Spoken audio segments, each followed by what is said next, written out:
پیغام عید کے لیے آپ کی خدمت میں عرض کرنا ہے۔ نبی پاک صلی اللہ تعالیٰ علیہ وآلہ وسلم کو نا جو چیز بڑی پسند ہے وہ ایثار ہے، اپنے منہ کا نوالا نکال کے کسی کو دے دینا، یہ حضور کو بڑا ہی پسند ہے۔ قربانی کرنا، ایثار کرنا، ضرورت ہوتے ہوئے کسی کی مدد کرنا۔ قرآن مجید آپ پڑھے نا تو صحابہ کی تعریف قرآن نے بیان کی، فرمایا وَيُؤْثِرُونَ عَلَىٰ أَنفُسِهِمْ وَلَوْ كَانَ بِهِمْ خَصَاصَةٌ، فرمایا وہ دوسروں پر اثار کر دیتے ہیں چاہے انہیں کتنی ہی ضرورت کیوں نہ ہو۔ عید قریب آ گئی، باوجود پابندیوں کے بازاروں میں رش بڑھ گیا۔ ہم تو سن رہے تھے کہ لوگوں کا کاروبار بند ہے، پر پتہ نہیں لوگ اتنی خریداری کرنے کیسے پہنچ گئے۔ لیکن کچھ لوگ ایسے بھی ہیں جن سے میں نے دبے لفظوں میں پوچھا کہ سوٹ سلوا لیا ہے، تو انہوں نے جب یہ کہا نا کہ دکانیں ہی نہیں صحیح طریقے سے کھلی، تو وہ نا ان کی جھکی جھکی آنکھیں بتاتی تھیں کہ دکان پہ جانے کے پیسے کوئی نہیں پاس۔ ایک شاعر تھا تو وہ کہتا ہے کہ میں کھلونوں کی دکان کے پاس سے گزرا، میں بھی ساتھ تھا، میرا بیٹا بھی اور میرا پوتا بھی۔ تو میرا پوتا ضد کرنے لگا کہ کھلونا لینا ہے، تو میرے بیٹے نے بڑا سمجھایا نہیں لینا نہیں لینا، پر بچے نے ضد نہیں چھوڑی، باپ نے مارا بھی ڈانٹا بھی، پر اس نے کہا نہیں میں نے کھلونا لینا ہے۔ تو جب میرا بیٹا نہیں مان رہا تھا تو میں نے پھر اس کو کہا، میں مثال دے رہا ہوں، پس منظر کچھ یوں بنا ہوگا۔ اس نے کہا کہ تم کھلونے کی دکانوں کے پاس سے کیوں گزرے؟ یہ بچے کی ضد ہے، یہ سمجھوتا نہیں کرتی، یہ بچوں کی ضد ہے، یہ سمجھوتا۔ اور وہ آج بھی دوپہر میں بچوں کو سلا دیتی ہے اس ڈر سے کہ گلی میں پھر کہیں کھلونے بیچنے والا نہ آ جائے۔ صرف میری گزارش اتنی ہے کہ 3 جوڑے بنوانے والا 1 بنوا لے، اور تھوڑا تھوڑا نا ایثار کا جذبہ، غریبوں کا عید پر خصوصی خیال۔ امیروں نے سارا مہینہ گوشت کھایا ہے اور بڑا دب کے کھایا ہے۔ جو نبی پاک کی امت سے پیار کرے نا، رسول پاک اس سے بڑا پیار کرتا ہے۔ اس طرح کرنا، عید پہ گوشت کا آرڈر دینا، لیکن ایک دن اپنے گھر پکا لینا، اور کوشش کرنا کہ دائیں بائیں جہاں گوشت نہیں نہ جاتا تھوڑا تھوڑا وہاں بھی صرف چھوٹے چھوٹے خرچے اپنے کم کر کے، تو وہ پھر بھی جیب میں نہیں رکھنے، وہ تھوڑا سا نا اظہار اس عید پہ بڑا ضروری ہو گیا ہے۔ ہاں کچھ ہیں ایسے ہی گھر، آپ یقین کریں گاؤں میں پھر بھی کچھ لوگ ایسے ہیں جو خیال کر لیتے ہیں۔ شہروں میں چونکہ ہم ایک دوسرے کا حال بھی نہیں پوچھتے، آج بھی گاؤں میں کچھ کچے مکانوں والے اپنے ہمسائے کے گھر فاقہ نہیں ہونے دیتے۔ تھوڑی تھوڑی یہ اپیل ہے، میری خاص اپیل ہے، یاد رکھنا تھوڑا سا۔ میرا ایک دوست سے بڑا ہی پیار ہے، بڑا ہی، مجھے بڑی محبت ہے، میں ضروری تو نہیں ہر بندے کے منہ پہ کہا جائے۔ ان کی بیٹیاں کام کرتی ہیں، مجھے ایک صبح انہوں نے بتایا کہ بچیاں کام پہ جاتی ہے، تو میں فجر کے بعد سوتا ہوں، اس دن میں سو نہیں سکا، بڑا میں اذیت میں آ گیا۔ میں نے کہا کہ بیٹیاں تو میری بھی ہیں نا، تو اس لیے یہ تھوڑا سا نا مہربانی کریں، خدا را تھوڑا سا نا امت کا درد بھی محسوس کریں۔ بڑی بڑی سوسائٹیاں تو تھوڑی ہیں، زیادہ لوگ تو ابھی بھی کچے مکانوں میں ہیں، تو مہربانی کریں تھوڑا سا ان لوگوں کا اس عید پہ ضرور خیال کریں۔ آج 21 رمضان کو میرے ابا جی فوت ہوئے تھے، آج کے دن، آج ان کو 19 سال ہو گئے۔ اب 19 سال پہلے میں کہاں تھا آپ سوچ سکتے ہیں۔ تو میں نے بڑے ان کے جانے کے بعد راتیں بھی دیکھی ہیں، اور میں نے ان کے جانے کے بعد بڑے کٹھن معاملات بھی دیکھے ہیں، تو میں نے یہ ذائقہ چکھا ہے، مجھے پتہ ہے کہ یہ جو غریبی کا اور یتیمی کا رنگ ہوتا ہے، اس کی اصل شکل کیا ہے وہ میں نے اصل شکل دیکھی ہے، تو میں اس کے مد و جزر سے میں واقف ہوں، مجھے اس کا پتہ ہے۔ تو مہربانی فرمائیں، آپ سے میری یہ درد مندانہ اپیل ہے کہ تھوڑا تھوڑا دائیں بائیں ضرور توجہ کیجئے گا۔ رب کریم میری نبی پاک علیہ السلام نے فرمایا جو بندہ جو کام کرتا دنیا سے جائے گا وہی کام کرتا ہوا اٹھایا بھی جائے گا۔ ایک بندہ شراب کے نشے میں مر گیا تھا، شراب زیادہ پی لی، پھیپھڑے کام کرنا چھوڑ گئے، یا رسول اللہ صلی اللہ علیہ وسلم یہ شراب میں مر گیا ہے. فرمایا معاذ اللہ قیامت میں اٹھے گا تو اس کے منہ سے شراب کی بدبو آ رہی ہے. مسلم شریف کی حدیث ہے، بخاری میں موجود ہے. ایک صحابی تھے، وہ حضور کے ساتھ میدان عرفات میں پہنچنے میں لیٹ ہو گئے. اپنی اونٹنی دوڑاتے ہوئے تیزی سے میدان عرفات میں پہنچے اور زبان پہ جاری تھا لبیک اللہم لبیک لبیک لا شریک لک لبیک ان الحمد والنعمت لک والملک لا شریک لک لبیک. یہ لبیک کہتے کہتے جا رہے، اچانک اونٹنی سے گرے، گردن کے بل انتقال ہو گیا. نبی پاک علیہ السلام نے فرمایا کفن نہ تو احرام میں ہی لاؤ. حضور نے جنازہ پڑھایا، فرمایا اسے دفن کر دو، یہ قیامت کے دن جب قبر سے اٹھے گا تو لبیک لبیک کہتا ہوا ہی اٹھے گا. جو بندہ جو کام کرتا دنیا سے جائے گا، بس ذہن بنا لو جو کرتا جائے گا. اس لیے ہمارے بزرگوں نے لکھا ہے کہ حضرت عمر نماز پڑھاتے ہوئے دنیا سے گئے تھے تو قبر سے نماز پڑھاتے نکلیں گے. حضرت بلال اذانیں پڑھتے گئے تو اذان پڑھتے ہوئے قبر سے نکلیں گے. حضرت عثمان غنی دنیا سے قرآن مجید کی تلاوت کر رہے تھے، جب شہید کیے گئے تو قبر سے نکلیں گے تو قرآن پڑھتے ہوئے نکلیں گے. اور فرمایا مدینے والے محبوب دنیا سے امت کو یاد کرتے ہوئے تشریف لے گئے تھے، جب مزار سے نکلیں گے تو امتی امتی کہتے ہوئے ہی نکلیں گے. ہر نظر کانپ اٹھے گی محشر کے دن، خوف سے ہر کلیجہ دہل جائے گا، پروڑ کر وہ کالی کملی آ جائیں گے، سارے محشر کا نقشہ بدل جائے گا. دیکھیں نا، ناراض نہ ہوئیے گا. تاجر تجارت کا ذکر گھنٹوں کرتا ہے تو تھکتا نہیں، سیاستدان سارا دن سیاست کی باتیں کرتے ہیں تو تھکتے نہیں. تو آپ قرآن پڑھتے ہوئے کیسے تھک جاتے ہیں؟ تسبیح نکالتے ہوئے کیسے تھک جاتے ہیں؟ درود شریف پڑھتے ہوئے. موت کے لیے تیاری کریں. آپ جو کام کرتے ہیں نا انشاءاللہ وہی کام کرتے ہوئے دنیا سے. اعلیٰ حضرت فاضل بریلوی رحمت اللہ تعالی علیہ فرمایا کرتے تھے انشاءاللہ ساری زندگی حضور کے ترانے پڑھے ہیں، قیامت میں بھی ترانے پڑھتے ہی اٹھیں گے. میں اپنی حیاتی تو قربان تھی ماں، محمد محمد پکیندے گزر گئی، محمد محمد پکیندے گزر گئی، احد کولو احمد ملیندے گزر گئی. تو تیاری کریں، اسباب اس کے لیے بنائیں. آپ بخاری مسلم دیکھیے، حضرت سیدنا ابو بکر صدیق رضی اللہ تعالیٰ عنہ فرمانے لگے کہ جب ہم غار ثور میں تھے تو کافر جو تھے نا وہ بالکل غار کے قریب آ گئے. جن لوگوں نے غار ثور دیکھی ہوئی ہے وہ جانتے ہیں کہ اس جانب وہ سوراخ ہے غار ثور کا جہاں تک کافر آن پہنچے تھے. تو فرماتے ہیں کہ کافر بالکل قریب آ گئے. اب پوزیشن یہ بن گئی کہ ان کے پیر ہمیں نظر آنے لگے، بالکل سامنے کھڑے ہیں، وہ تلاش کرتے کرتے آ گئے. حضرت ابو بکر صدیق رضی اللہ تعالیٰ عنہ فرماتے ہیں میں نے بڑی پریشانی کے عالم میں عرض کی یا رسول اللہ صلی اللہ علیہ وسلم، اگر انہوں نے اپنے پیروں کی طرف دیکھا تو ہمیں پکڑ لیں گے، اگر انہوں نے اپنے پیر دیکھے تو وہ ہمیں چھوڑیں گے نہیں، پکڑ لیں گے. تو نبی پاک صلی اللہ تعالیٰ علیہ وسلم کا میں نے چہرہ دیکھا تو حضور کے چہرے پر پورا اطمینان تھا. میں نے بڑی پریشانی کے عالم میں عرض کی حضور وہ گرفتار کرنے والے پہنچ گئے، بالکل یعنی بالکل ہی پہنچ گئے حضور، یہ پیر آ گئے ان کے. یا رسول اللہ صلی اللہ علیہ وسلم اگر انہوں نے نیچے دیکھا تو ہمیں گرفتار کر لیں گے. قربان جاؤں مدینے والے محبوب کے توکل پر.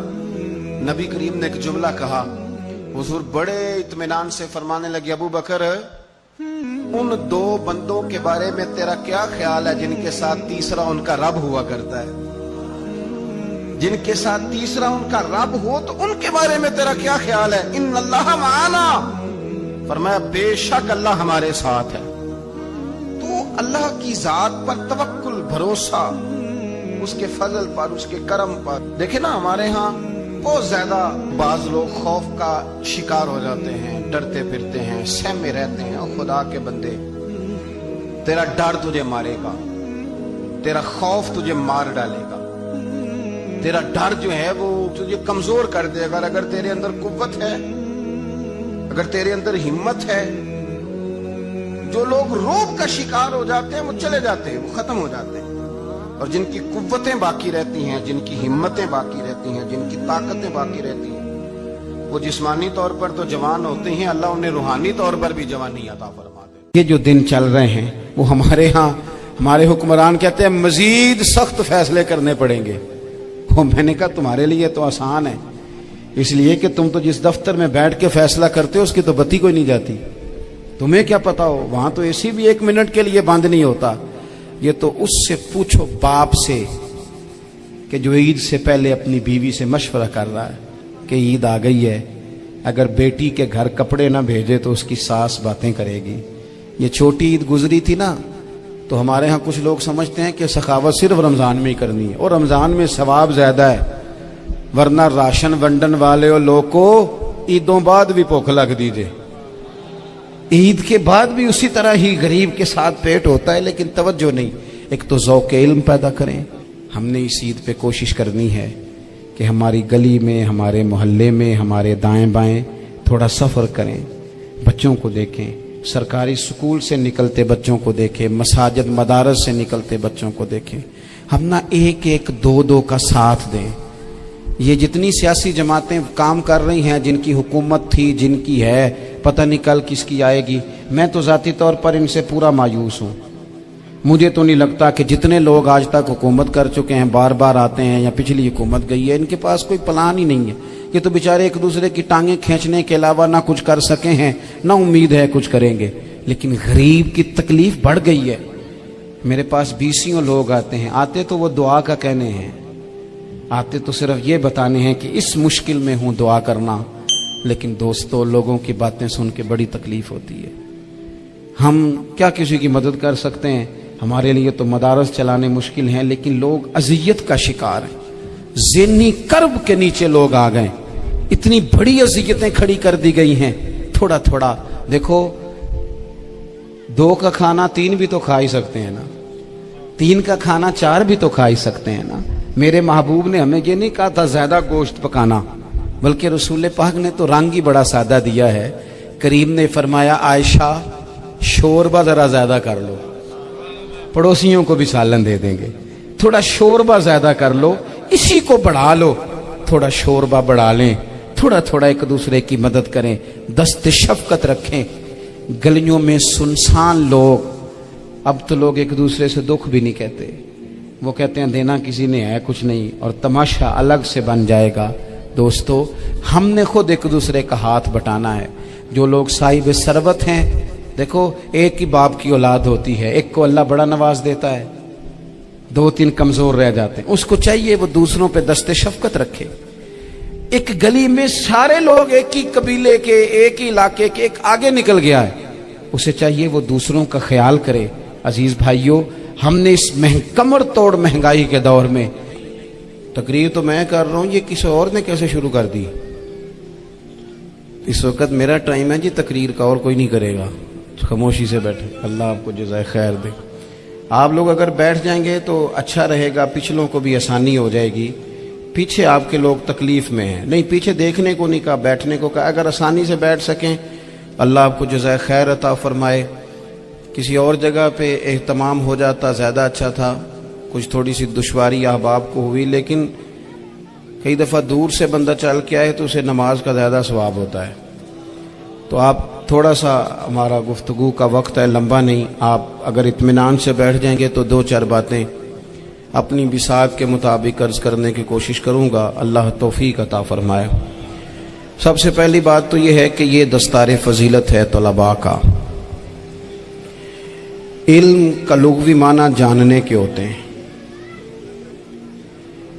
علم حاصل کیا جاتا ہے کسی چیز کی معرفت کو حاصل کرنے کے لیے۔ جب ہم کوئی علم حاصل کرتے ہیں تو ہم یہ چاہتے ہیں کہ ہمیں اس چیز کے نفع اور نقصان کا پتہ چل جائے، اور جب ہم دینی علم حاصل کرتے ہیں تو اس کا مقصد یہ ہوتا ہے کہ ہمیں رذائل اور خسائل ان دونوں کی خبر ہو جائے، خیر کیا ہے شر کیا ہے اس میں تمیز کا ملکہ ہمیں نصیب ہو جائے، اچھائی اور برائی کھل کر ہمارے سامنے واضح ہو جائے۔ یہ مقصود ہوتا ہے علم سے۔ علم سے، تعلیم سے مقصد زیادہ باتیں کرنا نہیں ہوتا۔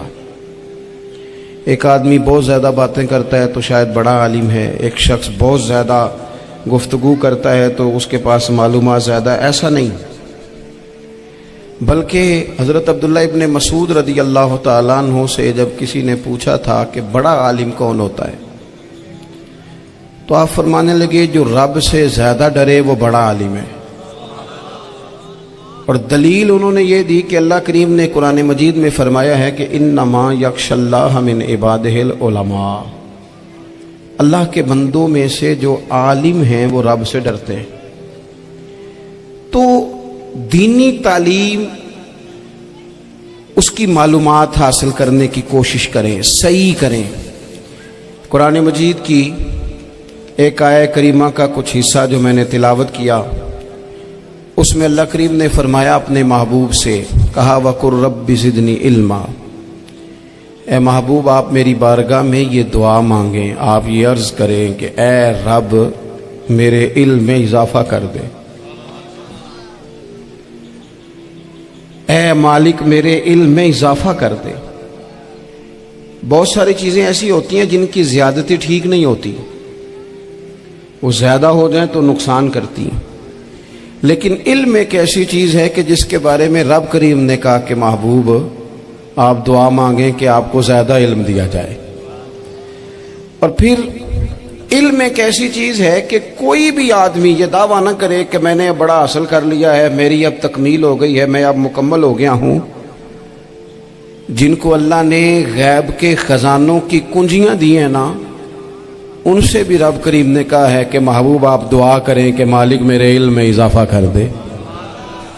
تو جب وہاں تک یہ بات ہے تو پھر عام آدمی کو بھی چاہیے کہ وہ اپنی معلومات میں اضافے کا شوق پیدا کرے۔ اور تیسری بات یہ کہ جو حضور کے علم شریف پر بات کرتے ہیں وہ بھی اس آیت سے سیکھیں کہ حضور کا علم تو ہر روز رب اس میں اضافہ فرما رہا ہے، تو ہر روز اضافہ ہو رہا ہے۔ وَلَلْآخِرَةُ خَيْرٌ لَكَ مِنَ الْأُولَىٰ، ہر روز ترقی ہو رہی ہے حضور کے علم شریف کی بھی۔ تو ہمارے ہاں زیادہ تر لوگ بات اس لیے سیکھتے ہیں کہ میں کوئی کہیں سے مسئلہ سیکھوں گا پھر جا کے اپنی مسجد کے امام کو تنگ کروں گا کہ وہاں تو میں یہ سن کے آیا ہوں تو یہاں یہ کام کیوں نہیں ہوتا۔ میں کوئی بات سیکھوں گا تو پھر میں اس سے بحث کا دروازہ کھولوں گا۔ علم کا مطلب ہی اپنے آپ کو سنوارنا ہے۔ معلومات حاصل کرنے کا مطلب یہ کہ آپ کے عمل میں پختگی آئے، آپ کے کردار میں پختگی آئے، آپ نے جو سیکھا ہے آپ اس کے مطابق اپنے آپ کو ڈھالیں۔ مسلم شریف میں موجود ہے، نبی پاک صلی اللہ علیہ وسلم نے دعا مانگی ہے، اے اللہ میں اس علم سے تیری پناہ مانگتا ہوں جو علم تو ہو پر نفع والا نہ ہو۔ جس بندے کے علم نے اسے نفع نہیں دیا، وہ کچھ سیکھ نہیں سکا اس سے، تو اس کا علم کسی کو کیا نفع دے گا۔ جب خود سے اس نے، اور صوفیہ کرام تو فرماتے ہیں کہ جو لوگ بڑی معلومات حاصل کر لیں، بڑی باتیں سیکھ لیں، پنچایت میں کسی کو بولنے نہ دیں، گھر میں کسی کو بولنے نہ دیں، بہت سارے لوگ تو علماء کو بھی مشورہ دیتے ہیں، بڑی باتیں کرے لیکن عمل کے لحاظ سے بندہ زیرو ہو تو اہل دل فرماتے ہیں اس کی صحبت سے بچو۔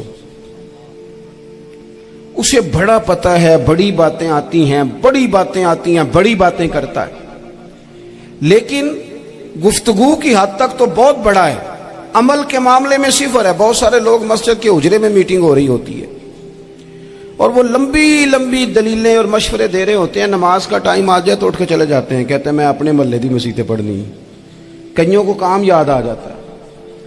فرمایا کہ شخص کے پاس معلومات بڑی ہوں لیکن عمل کے معاملے میں بندہ زیرو ہو تو اسے بچنا کیوں؟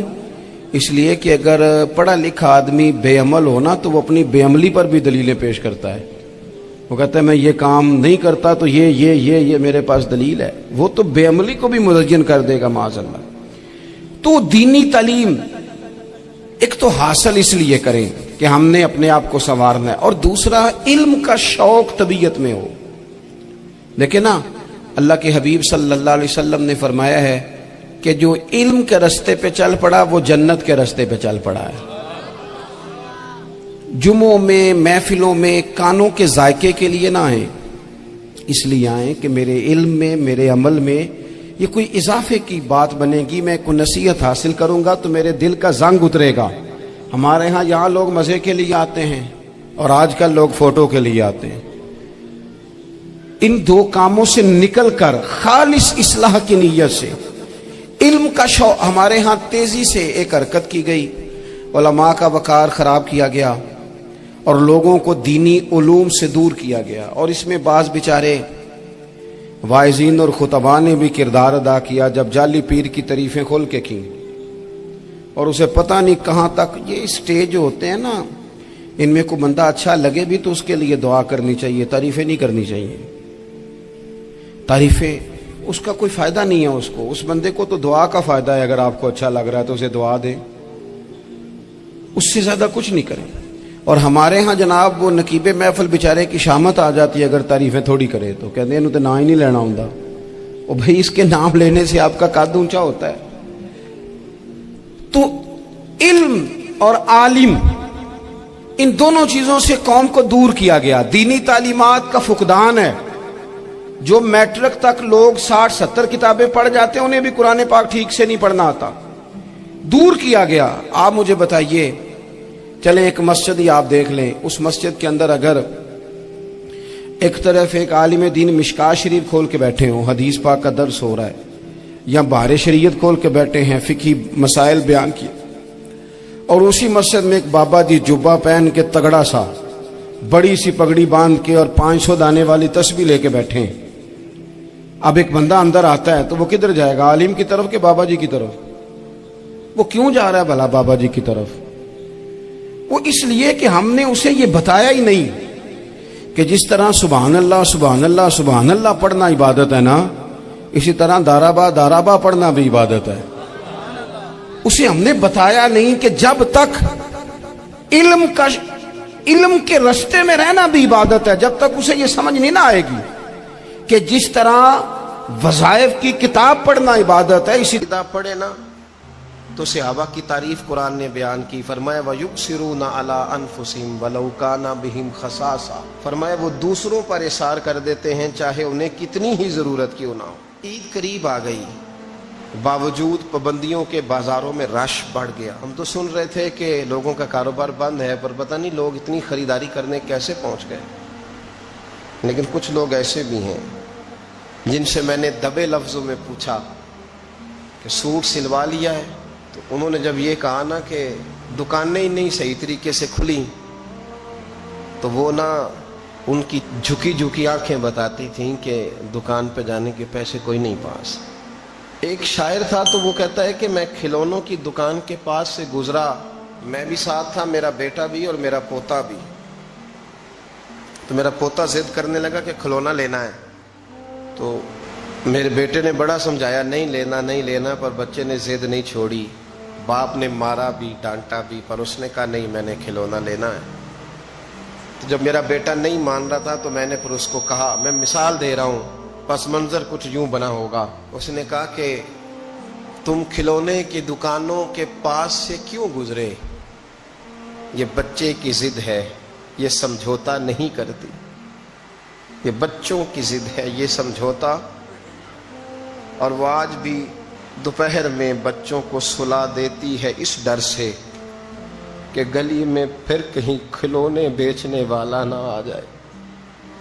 صرف میری گزارش اتنی ہے کہ 3 جوڑے بنوانے والا 1 بنوا لے، اور تھوڑا تھوڑا نا اثار کا جذبہ، غریبوں کا عید پر خصوصی خیال۔ امیروں نے سارا مہینہ گوشت کھایا ہے اور بڑا دب کے کھایا ہے۔ جو نبی پاک کی امت سے پیار کرے نا، رسول پاک اس سے بڑا پیار کرتے ہیں۔ اس طرح کرنا، عید پہ گوشت کا آرڈر دینا، لیکن ایک دن اپنے گھر پکا لینا، اور کوشش کرنا کہ دائیں بائیں جہاں گوشت نہیں نہ جاتا، تھوڑا تھوڑا وہاں بھی صرف چھوٹے چھوٹے خرچے اپنے کم کر کے، تو وہ پھر بھی جیب میں نہیں رکھنے، وہ تھوڑا سا نا اظہار اس عید پہ بڑا ضروری ہو گیا ہے۔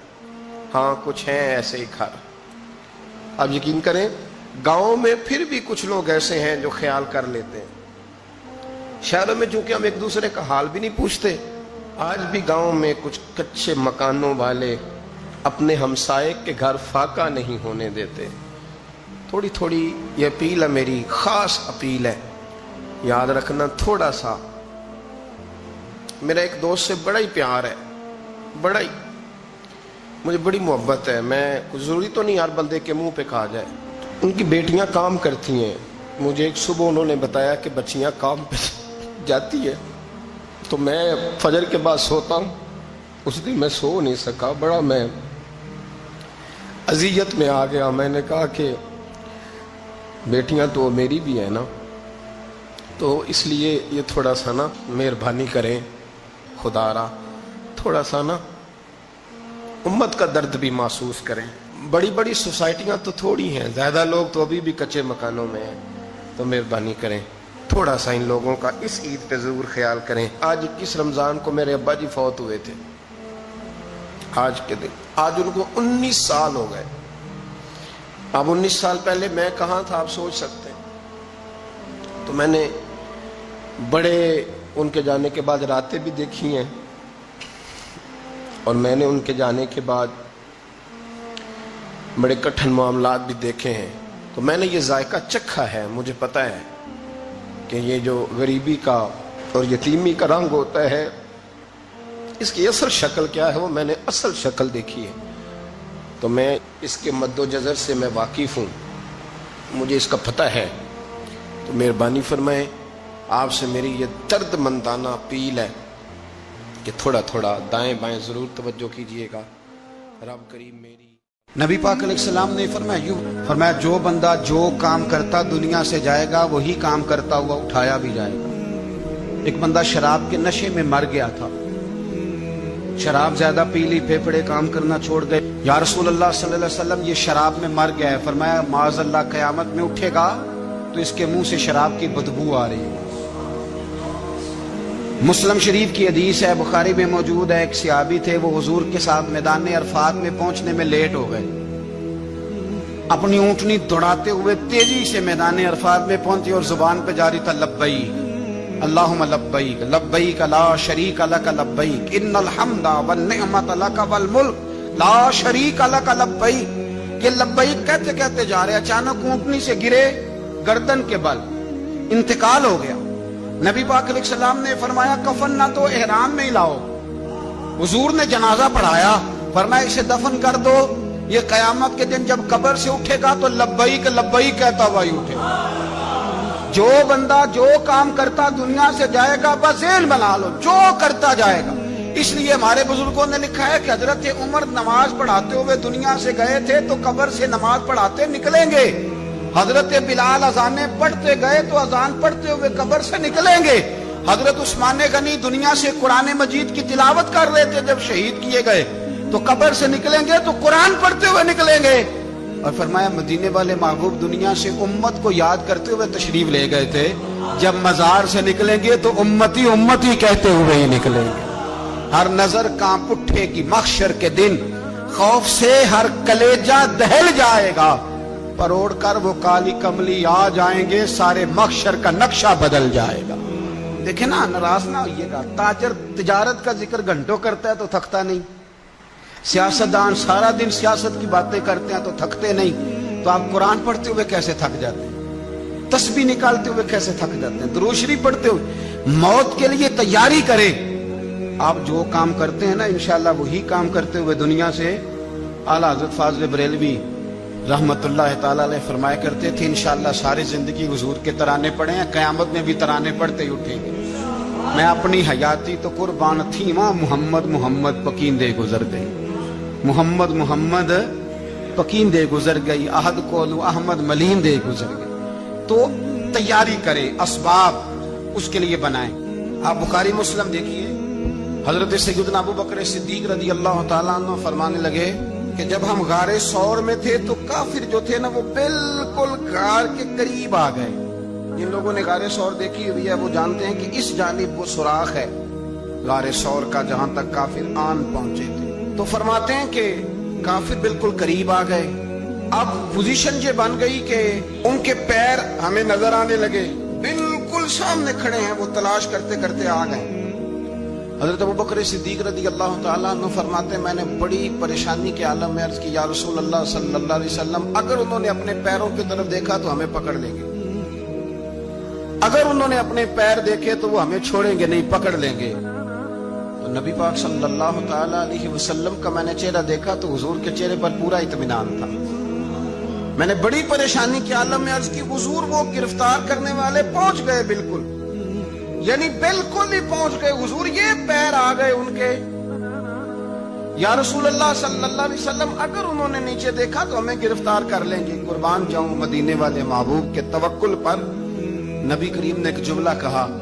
حضور بڑے اطمینان سے فرمانے لگے ابو بکر ان دو بندوں کے بارے میں تیرا کیا خیال ہے جن کے ساتھ تیسرا ان کا رب ہوا کرتا ہے؟ جن کے ساتھ تیسرا ان کا رب ہو تو ان کے بارے میں تیرا کیا خیال ہے؟ ان اللہ معانا. فرمایا بے شک اللہ ہمارے ساتھ ہے. تو اللہ کی ذات پر توکل، بھروسہ اس کے فضل پر، اس کے کرم پر. دیکھیں نا ہمارے ہاں بہت زیادہ بعض لوگ خوف کا شکار ہو جاتے ہیں، ڈرتے پھرتے ہیں، سہمے رہتے ہیں. اور خدا کے بندے تیرا ڈر تجھے مارے گا، تیرا خوف تجھے مار ڈالے گا، تیرا ڈر جو ہے وہ تجھے کمزور کر دے گا. اگر تیرے اندر قوت ہے، اگر تیرے اندر ہمت ہے. جو لوگ روب کا شکار ہو جاتے ہیں وہ چلے جاتے ہیں، وہ ختم ہو جاتے ہیں. اور جن کی قوتیں باقی رہتی ہیں، جن کی ہمتیں باقی رہتی ہیں، جن کی طاقتیں باقی رہتی ہیں، وہ جسمانی طور پر تو جوان ہوتے ہیں، اللہ انہیں روحانی طور پر بھی جوانی عطا فرما دے. یہ جو دن چل رہے ہیں وہ ہمارے ہاں ہمارے حکمران کہتے ہیں مزید سخت فیصلے کرنے پڑیں گے. میں نے کہا تمہارے لیے تو آسان ہے، اس لیے کہ تم تو جس دفتر میں بیٹھ کے فیصلہ کرتے ہو اس کی تو بتی کوئی نہیں جاتی. تمہیں کیا پتا ہو وہاں تو اے سی بھی 1 منٹ کے لیے بند نہیں ہوتا. یہ تو اس سے پوچھو باپ سے کہ جو عید سے پہلے اپنی بیوی سے مشورہ کر رہا ہے کہ عید آ گئی ہے، اگر بیٹی کے گھر کپڑے نہ بھیجے تو اس کی ساس باتیں کرے گی. یہ چھوٹی عید گزری تھی نا تو ہمارے ہاں کچھ لوگ سمجھتے ہیں کہ سخاوت صرف رمضان میں ہی کرنی ہے، اور رمضان میں ثواب زیادہ ہے. ورنہ راشن ونڈن والے لوگ کو عیدوں بعد بھی بھوک لگ دیجئے، عید کے بعد بھی اسی طرح ہی غریب کے ساتھ پیٹ ہوتا ہے، لیکن توجہ نہیں. ایک تو ذوق علم پیدا کریں. ہم نے اس عید پہ کوشش کرنی ہے کہ ہماری گلی میں، ہمارے محلے میں، ہمارے دائیں بائیں تھوڑا سفر کریں، بچوں کو دیکھیں، سرکاری سکول سے نکلتے بچوں کو دیکھیں، مساجد مدارس سے نکلتے بچوں کو دیکھیں. ہم نہ ایک ایک دو دو کا ساتھ دیں. یہ جتنی سیاسی جماعتیں کام کر رہی ہیں، جن کی حکومت تھی، جن کی ہے، پتہ نہیں کل کس کی آئے گی. میں تو ذاتی طور پر ان سے پورا مایوس ہوں. مجھے تو نہیں لگتا کہ جتنے لوگ آج تک حکومت کر چکے ہیں، بار بار آتے ہیں یا پچھلی حکومت گئی ہے، ان کے پاس کوئی پلان ہی نہیں ہے. یہ تو بیچارے ایک دوسرے کی ٹانگیں کھینچنے کے علاوہ نہ کچھ کر سکے ہیں، نہ امید ہے کچھ کریں گے. لیکن غریب کی تکلیف بڑھ گئی ہے. میرے پاس 20 لوگ آتے ہیں، آتے تو وہ دعا کا کہنے ہیں، آتے تو صرف یہ بتانے ہیں کہ اس مشکل میں ہوں دعا کرنا. لیکن دوستو لوگوں کی باتیں سن کے بڑی تکلیف ہوتی ہے. ہم کیا کسی کی مدد کر سکتے ہیں؟ ہمارے لیے تو مدارس چلانے مشکل ہیں، لیکن لوگ اذیت کا شکار ہیں. ذہنی کرب کے نیچے لوگ آ گئے، اتنی بڑی اذیتیں کھڑی کر دی گئی ہیں. تھوڑا تھوڑا دیکھو، 2 کا کھانا 3 بھی تو کھا ہی سکتے ہیں نا، 3 کا کھانا 4 بھی تو کھا ہی سکتے ہیں نا. میرے محبوب نے ہمیں یہ نہیں کہا تھا زیادہ گوشت پکانا، بلکہ رسول پاک نے تو رنگ ہی بڑا سادہ دیا ہے. کریم نے فرمایا عائشہ شوربہ ذرا زیادہ کر لو، پڑوسیوں کو بھی سالن دے دیں گے. تھوڑا شوربہ زیادہ کر لو، اسی کو بڑھا لو، تھوڑا شوربہ بڑھا لیں، تھوڑا تھوڑا ایک دوسرے کی مدد کریں، دست شفقت رکھیں. گلیوں میں سنسان لوگ، اب تو لوگ ایک دوسرے سے دکھ بھی نہیں کہتے، وہ کہتے ہیں دینا کسی نے ہے کچھ نہیں، اور تماشا الگ سے بن جائے گا. دوستو ہم نے خود ایک دوسرے کا ہاتھ بٹانا ہے. جو لوگ صاحب ثروت ہیں، دیکھو ایک ہی باپ کی اولاد ہوتی ہے، ایک کو اللہ بڑا نواز دیتا ہے، 2-3 کمزور رہ جاتے ہیں. اس کو چاہیے وہ دوسروں پہ دست شفقت رکھے. ایک گلی میں سارے لوگ ایک ہی قبیلے کے، ایک ہی علاقے کے، ایک آگے نکل گیا ہے، اسے چاہیے وہ دوسروں کا خیال کرے. عزیز بھائیوں، ہم نے اس کمر توڑ مہنگائی کے دور میں، تقریر تو میں کر رہا ہوں، یہ کسی اور نے کیسے شروع کر دی؟ اس وقت میرا ٹائم ہے جی تقریر کا، اور کوئی نہیں کرے گا. خاموشی سے بیٹھے، اللہ آپ کو جزائے خیر دے. آپ لوگ اگر بیٹھ جائیں گے تو اچھا رہے گا، پچھلوں کو بھی آسانی ہو جائے گی. پیچھے آپ کے لوگ تکلیف میں ہیں، نہیں پیچھے دیکھنے کو نہیں کہا، بیٹھنے کو کہا. اگر آسانی سے بیٹھ سکیں اللہ آپ کو جزائے خیر عطا فرمائے. کسی اور جگہ پہ اہتمام ہو جاتا زیادہ اچھا تھا. کچھ تھوڑی سی دشواری احباب کو ہوئی، لیکن کئی دفعہ دور سے بندہ چل کے آئے تو اسے نماز کا زیادہ ثواب ہوتا ہے.